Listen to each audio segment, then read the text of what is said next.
Section 2-1, Relations and Functions.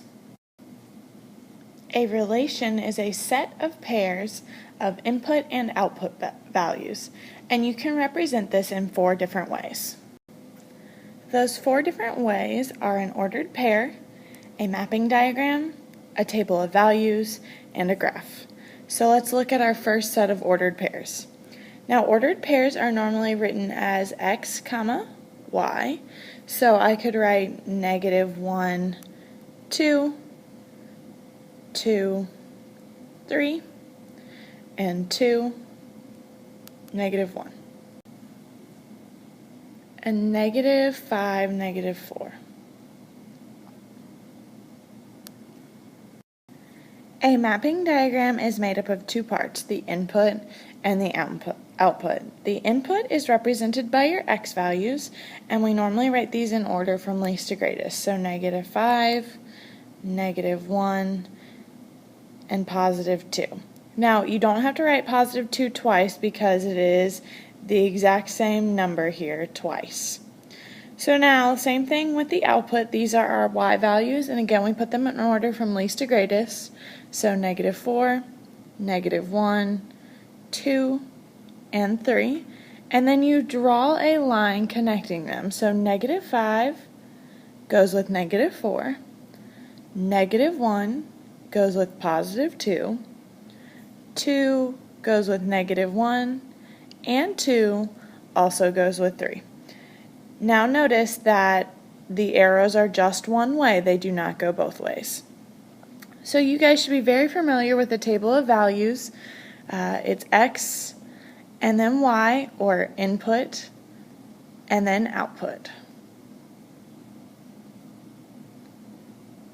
So some of these are put in order from least to greatest. Just make sure that whichever x value goes with the y value. So I'm just rewriting my ordered pairs. And then to graph, you are just going to place dots at all of these points. So -1, +2, put a dot. 2, +3, 2, -1, and then -5, -4. Now do not connect the dots, they are just 4 dots on an x, y plane. Now let's look at domain and range. So the domain is the set of input values, it's also the x coordinate of the ordered pair. Range is the set of outputs, it's also the y coordinate of an ordered pair. So now I easily remember this. I use D for domain, R for range, and then X and Y. So if you're thinking about your alphabet, D comes before R in the alphabet, and X comes before Y in the alphabet, so the domain goes with the X values and the range goes with the Y values. Let's look at our first example of finding the domain and range.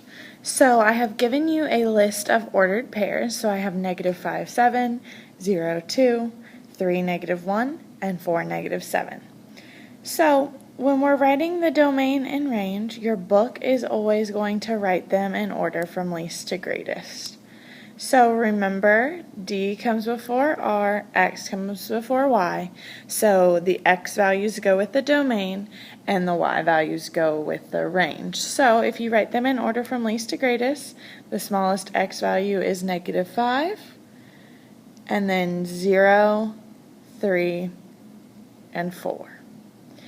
The smallest Y value is -7, then -1, 2, and then +7, and that is the list of your domain and your range. Now let's determine how to find the difference between a relation and a function. So a function is which each element of the domain corresponds with exactly one element of the range. So one element of the domain with one element of the range. So let's look at our second example. So here is a mapping diagram in this example, and they have labeled the left-hand column domain and the right-hand column range. So for it to be a function, one element of the domain has to correspond with only one element of the range. So 2 goes with -3, 3 goes with -1, 4 goes with 3, 6 goes with 6. But if you notice that 2 also goes with 3, so this is not a function because 2 corresponds with -3 and 2 corresponds with +3. Press pause and in example 3 determine if these ordered pairs would be a function. I hope that you found that this was a function because there is one x value for every one y value. We use the vertical line test to determine if graphs represent a function. So if a vertical line passes through more than one point on the graph of a relation, then the relation is not a function. So let's look at our fourth example. Alright, so we have a graph of a circle, and again, if you were drawing vertical lines, it cannot touch more than once. So if you were doing the edges of the circle, that would be where it would only touch once, but as soon as you get through the center or inside this circle, it's going to touch more than once. So this is not a function. It does not pass the vertical line test. Press pause right now and try example 5. Determine if it passes the vertical line test or not to determine if it is or isn't a function. So again, if you draw vertical lines through your graph, I hope that you notice that it only touched once, so that would make this, yes, a function. A function rule is an equation that represents an output value in terms of an input value. This is a function rule, y equals 3x minus 5. The output would be y. The input would be what you plug in for x. Function rules can also be written in function notation. This is what function notation looks like. This reads f of x. And f of x is the same thing as y, which is the same thing as your output, and this is the same thing as your input. Let's look at how we use function notation. So in example 7, for f of x equals -4x plus 1, what is the output for the given input? So our first given input is going to be -2. So that means they want you to plug in -2 for x. So this does not mean f times -2. This means f of -2, which means my input is -2. So -4 times -2 is positive 8. And then plus 1.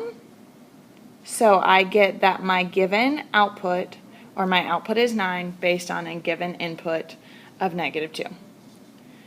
So let's look at another example. If I give you 0 as the input, plug in 0 for x, so that means f of 0 equals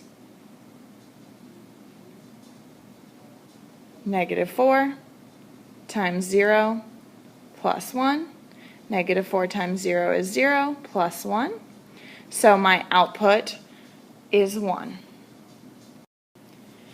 Press pause now, and I want you to find the output for the given input of f of x equals 1/2 x minus 3, and then check your answers. So for A, let's start by plugging in 2. So f of 2 equals 1/2 times 2 minus 3. 1/2 times 2 is 1, and 1 minus 3 gives me an output of -2. Let's do the same thing for -8. F of -8 equals 1/2 times -8 minus 3. 1/2 times -8 gives me -4.